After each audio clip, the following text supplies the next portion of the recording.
Candidatos a prefeito de Campos é um oferecimento. UENF, uma universidade a serviço da sociedade. Aqui é ciência. A SIC, a Associação Comercial e Industrial de Campos. Há 129 anos, comprometida com desenvolvimento econômico e social.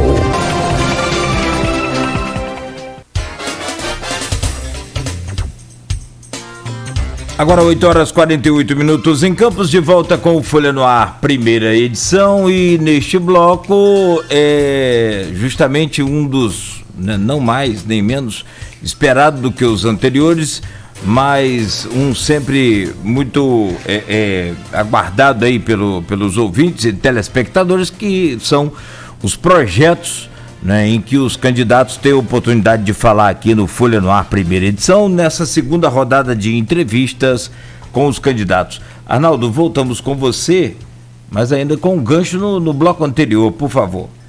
Isso, Nogueira. Natália, tem uma pergunta que a gente tem feito a todos os candidatos nessa segunda rodada, independente de questão de pesquisa, qualquer situação, a gente tem conversado com todos o seguinte: é óbvio que você, como os demais, está lutando para chegar ao segundo turno.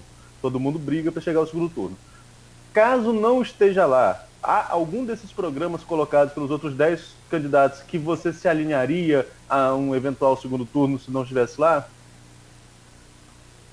Então, a gente faz uma análise dos programas e existe similaridade nas propostas da Odisseia também, né? Mas a gente não tem nada definido enquanto apoio, nada, né? Isso é importante dizer, porque isso é uma decisão coletiva e a gente se submete a essa decisão e participa dessa decisão, né, coletivamente.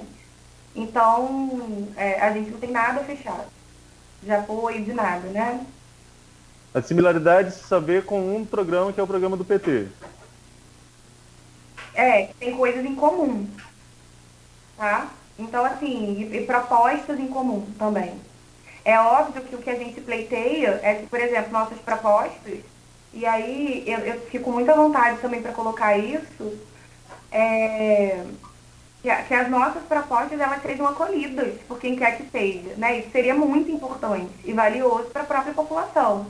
Então, que a gente luta nesse sentido. Isso aqui não é um programa, por exemplo, não foi construído no gabinete, né? Diferente de muitos outros projetos. É um projeto para pleitear a cidade e para disputar a cidade. Então, se ele puder ser acolhido em alguma área ou em diversas áreas pelos outros candidatos, isso é maravilhoso.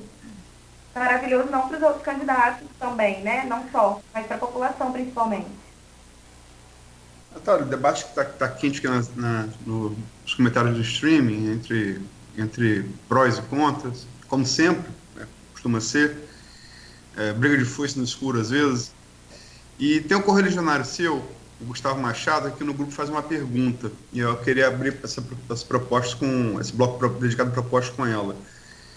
Proposta sobre a cultura, que ele fala que realmente está muito debilitada nesse tempo de pandemias. Tem muitos artistas que viviam na noite que perderam o seu sustento, né? Vamos falar um pouco dessa proposta do pessoal para a cultura de Campos. Sim, eu estava até tentando aqui procurar, né, o quanto que é de investimento, porque a gente não tem mesmo uma execução orçamentária decente para a cultura. E se diz que é uma área que valoriza tanto, inclusive o município de Campos, nossos referenciais culturais, eles precisam ser valorizados, mais valorizados. E aí eu falo da nossa própria história. E a cultura tem esse papel também de fomentar isso. A gente acredita que descentralizar o serviço é fundamental, não só na área da cultura. Isso significa aproximar as pessoas nos seus territórios a incentivos culturais e a atividades culturais, que hoje a gente não tem. Então, são diversas propostas nesse sentido de descentralizar. A própria escola, em parceria com a cultura, viraria um memorial para contar a história daquele bairro. A gente pensa em instituir, por exemplo, a Comissão Municipal da Verdade, de preservação da memória e de identificação, por exemplo, de crimes relacionados à ditadura, da escravidão, que foi longa no nosso município. Então, a gente tem uma característica de fortalecer esses espaços, de conferir o status realmente de museu ao departamento, né? É um museu, mas, na verdade, é um departamento.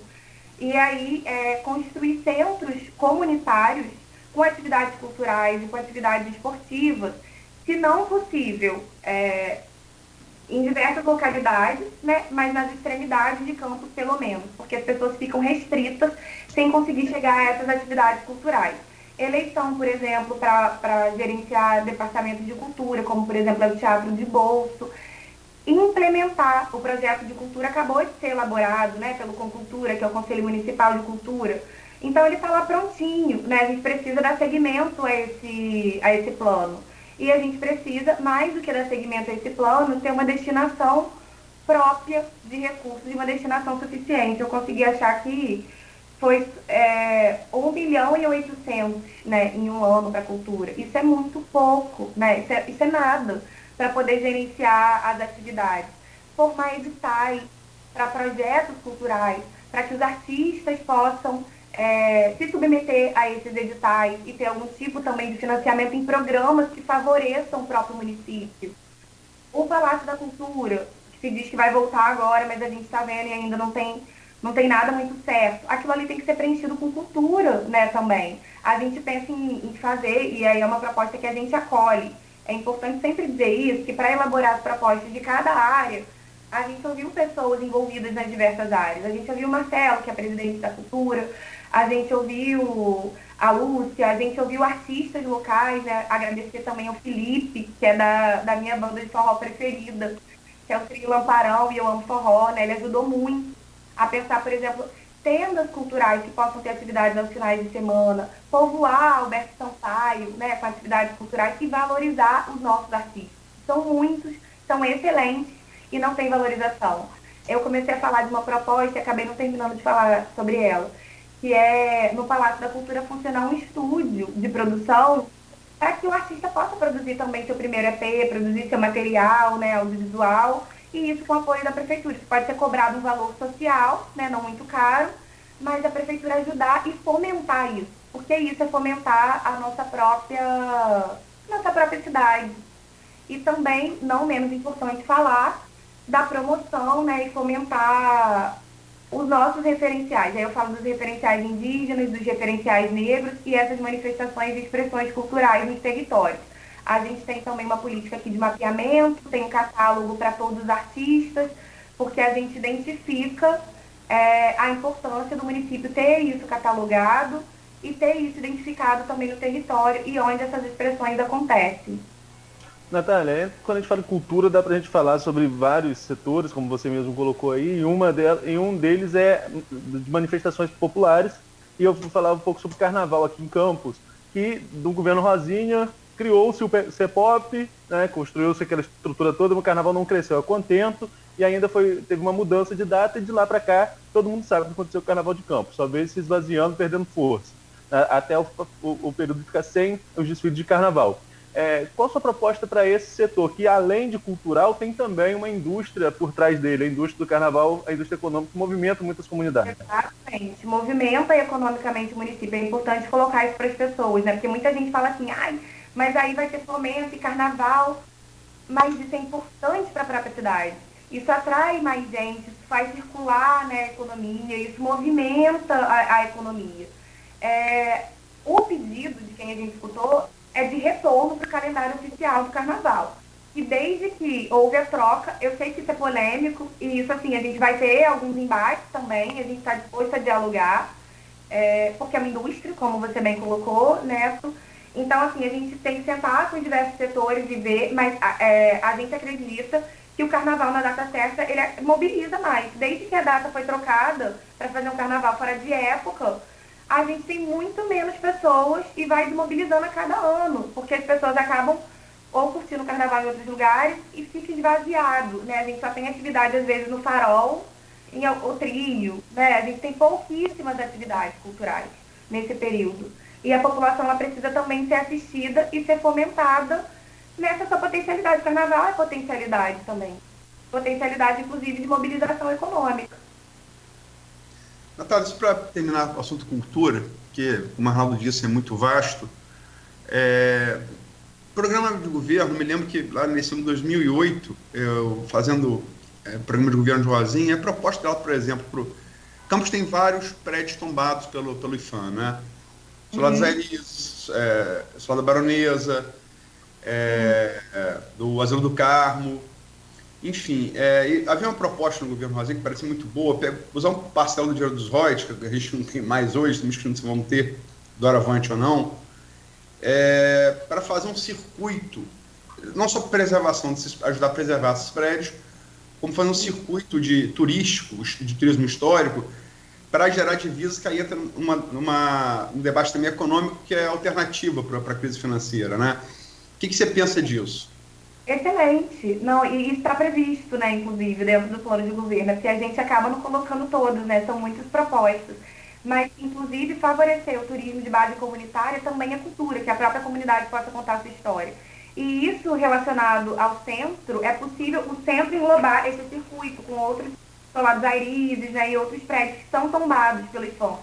Então, a gente pensa em mobilizar isso e fazer circuitos no centro também, que é uma proposta da própria Carjopa, que a gente já tinha prevista, de reavivar com atividades culturais, com atividades esportivas, o centro da cidade, estabelecendo também circuitos turísticos, que ajuda a gerar renda para quem está envolvido nesse circuito do turismo, atrair, né, turistas, que são pessoas também de fora, para utilizar rede hoteleira, utilizar serviços na cidade. Isso é fantástico e é uma coisa super viável, né? A gente não consegue entender porque a não implementação, talvez a falta de destinação de recursos mesmo para essa pasta. Posso explicar isso. Não é possível fazer uma política sem recursos. É realmente complicado.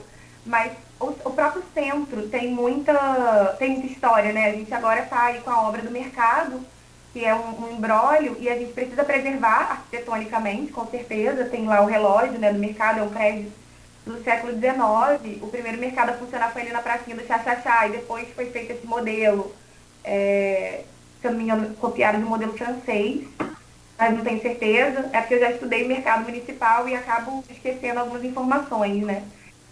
E fazer esse circuito, incluir e contar a história, né, do próprio centro da cidade, que ali é a parte mais alta e que as construções foram se dando ali, que teve um plano que foi Saturnino Brito, de expulsão dos pobres, e contar isso, né, durante um circuito histórico é fantástico.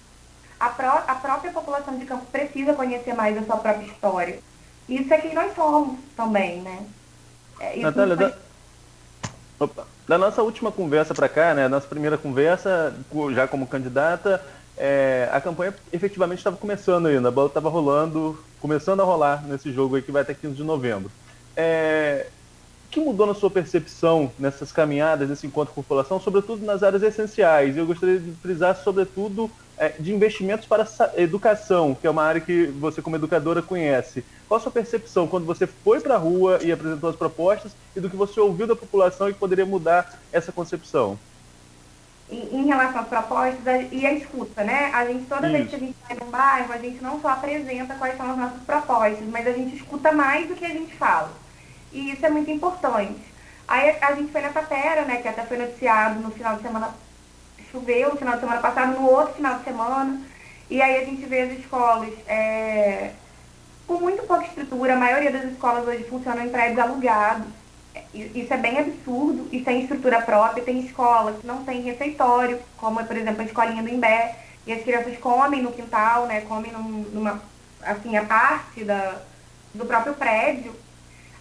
Os professores, os funcionários que trabalham na educação e os próprios pais alegam piora de materiais. Tem escolas que não têm, por exemplo, sabão, né? A comida, os relatos são contínuos de que não era muito boa, foi terceirizada agora nessa gestão e piorou muito.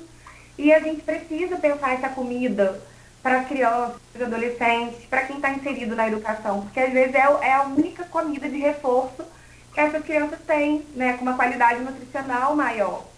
Então, isso não é possível ficar desprotegido. A gente precisa pensar a qualidade dessas escolas e a estrutura. Não tem, né? Diversas escolas, como eu falei, funcionam em prédios alugados.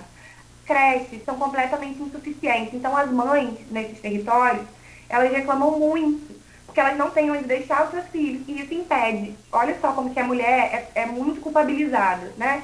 Isso impede dela poder sair para trabalhar ou mesmo fazer uma faxina em alguns dias, porque ela não tem com quem deixar a criança. E aí ela é culpabilizada, às vezes, por não ter um trabalho, né, fora de casa. E eu gostaria muito de ressaltar que o próprio trabalho doméstico é trabalho. É muito trabalho, na realidade. E eu acredito que a gente precisa reestruturar as escolas. A gente precisa pensar material pedagógico de qualidade para as escolas. garantir que as eleições continuem acontecendo para diretores e para diretores de creche. Isso é muito importante porque isso é participação e que os conselhos funcionem nos espaços escolares com autonomia, para pensar essa relação família-escola, comunidade-escola. E a escola tendo uma projeção com maiores atividades também, sendo centro de memorial, tendo atividades culturais, vai atrair mais a comunidade para dentro da própria escola. Essa é a nossa perspectiva de escola-comunidade. É uma perspectiva de integração, em que essa escola seja pensada dentro do seu bairro com a potencialidade. Na educação, tem uma proposta que as pessoas gostam muito quando a gente comenta, que é fazer, né, laboratórios de experiência pedagógica.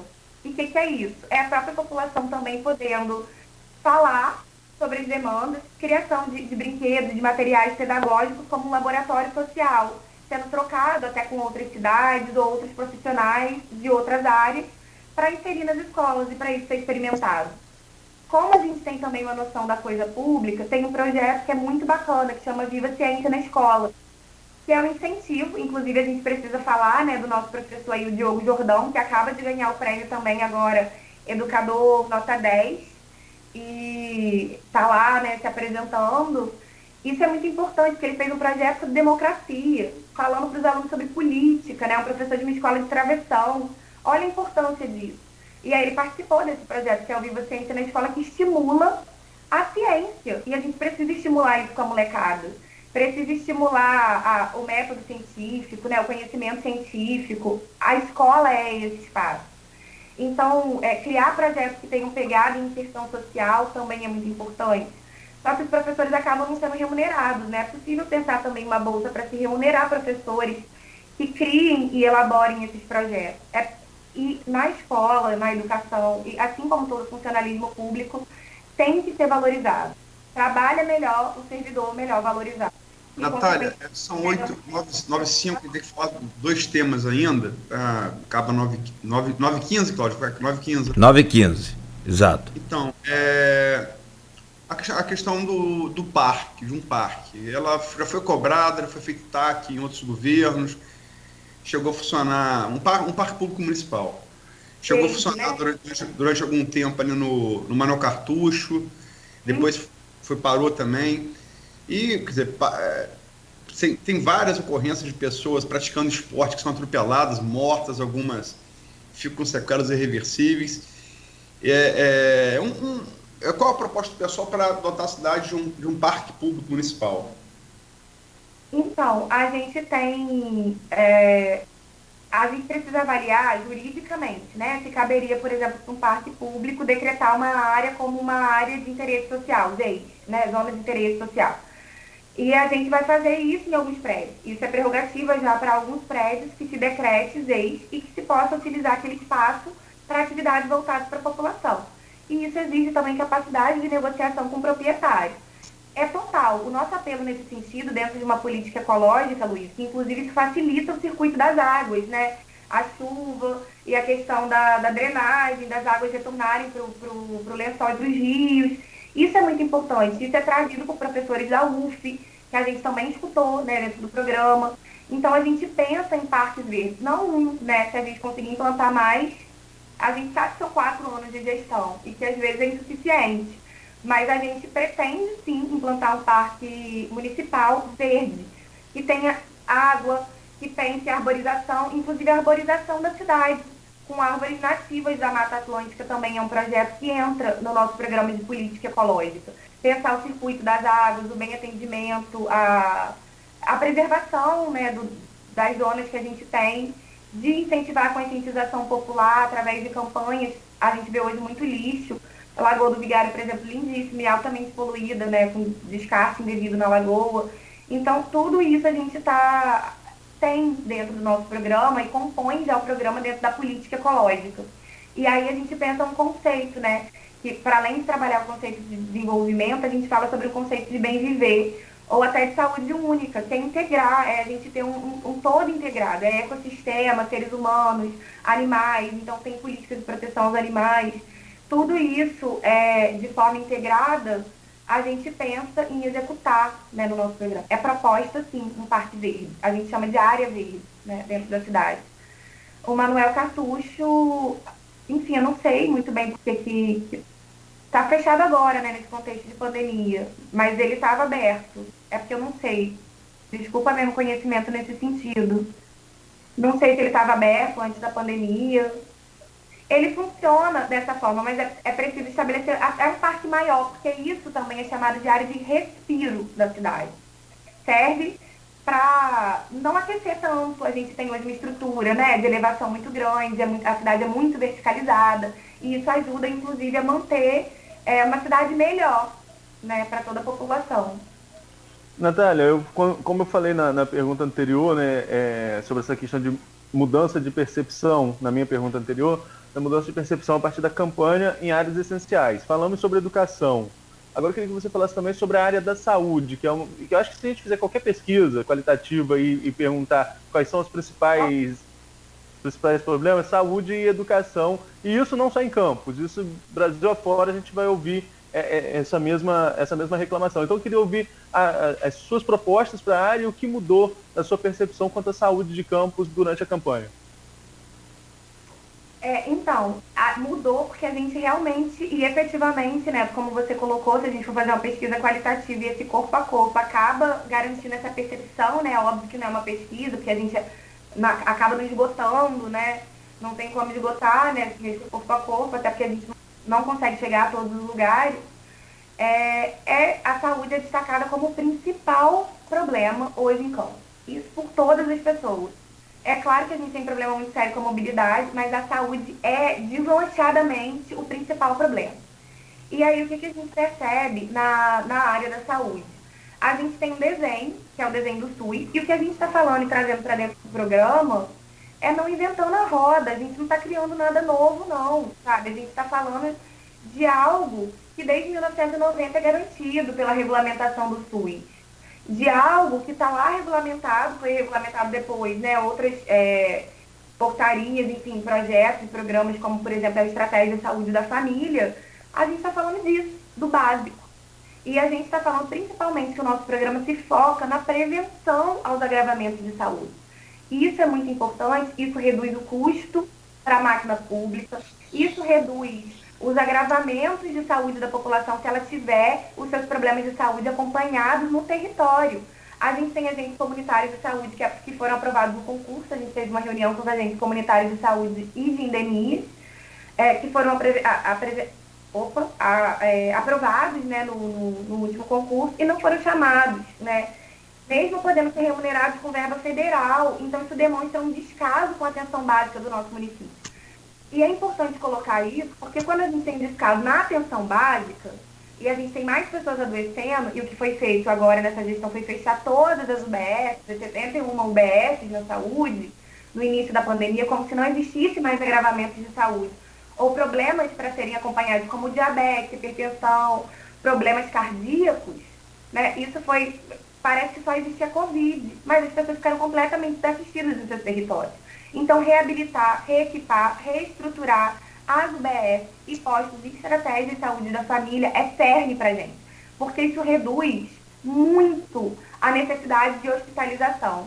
É claro que a gente também precisa ampliar, né, os leitos e tornar entendível para a pessoa a posição que ela está na fila, né, mudando o sistema de marcação de consultas e de exames.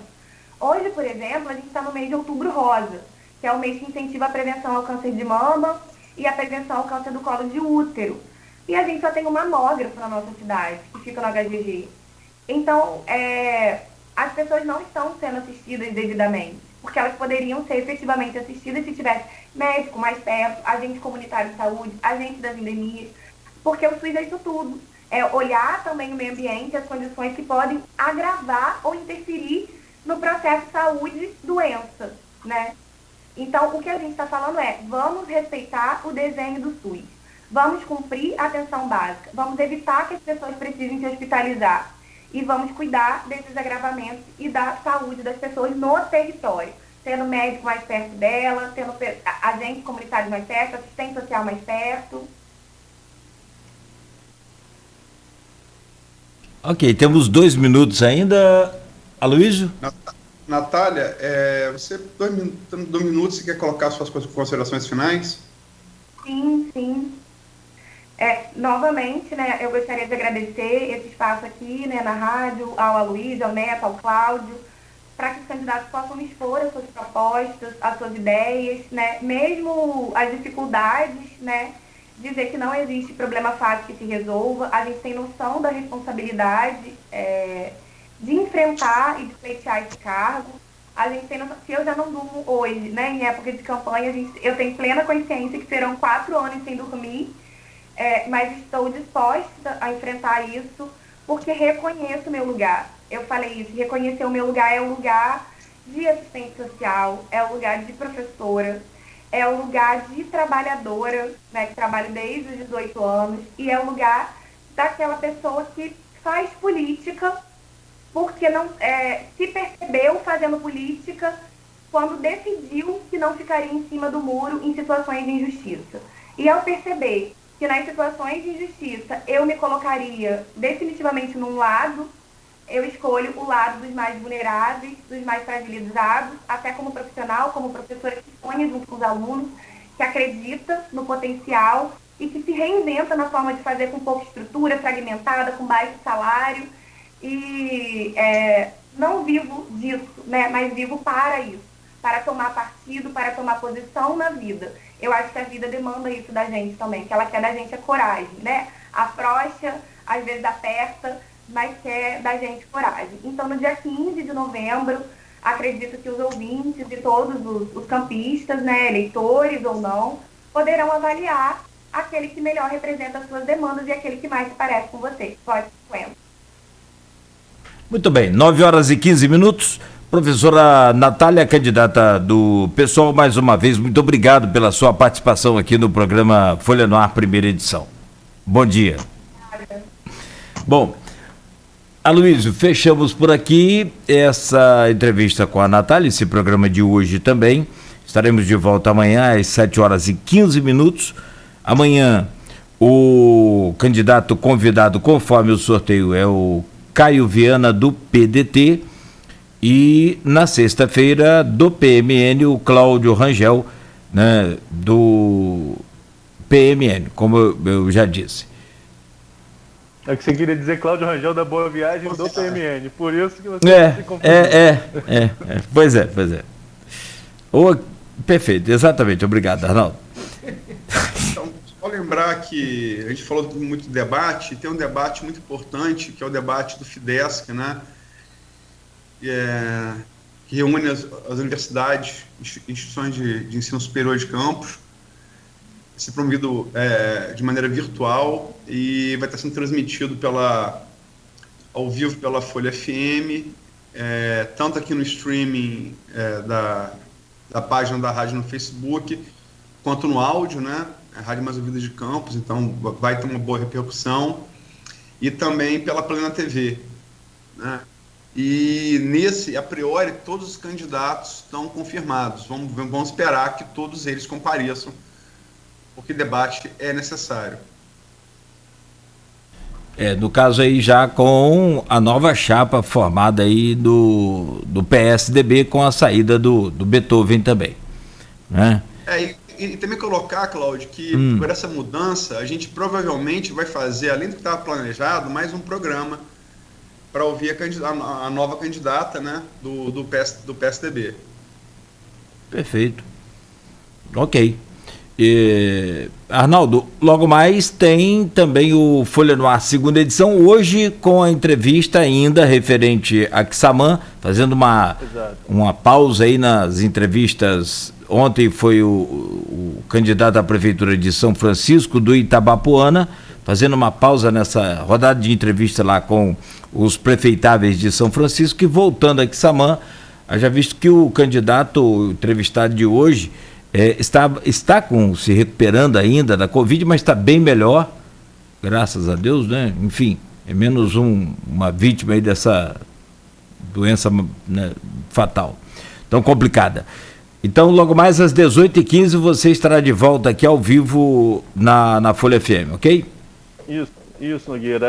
Ontem recebemos o candidato Pedrinho Xerene, lá de São Francisco Itabapoana. Estava até comentando com a Luísa depois por telefone. Muita repercussão, né? Muito. Tivemos ali um probleminha de conexão no início, como hoje teve no meu, começar já nessa internet aqui, não na outra que eu estava, mas e também lá, porque cidade mais distante, a internet falha, mas depois que conseguimos regularizar isso, a entrevista fluiu bem, e hoje a gente volta com o Samã com o Djamin Ferreira, que seria o entrevistado da quarta-feira passada, mas por essa questão da Covid tivemos que adiar em uma semana. E como hoje seria uma candidata que foi indeferida em São Francisco, nós encaixamos essa data aí, dando essa pausa em São Francisco, termina Quissamã, na quinta volta com São Francisco. Embora o candidato de quinta-feira esteja com recurso indeferido também em São Francisco.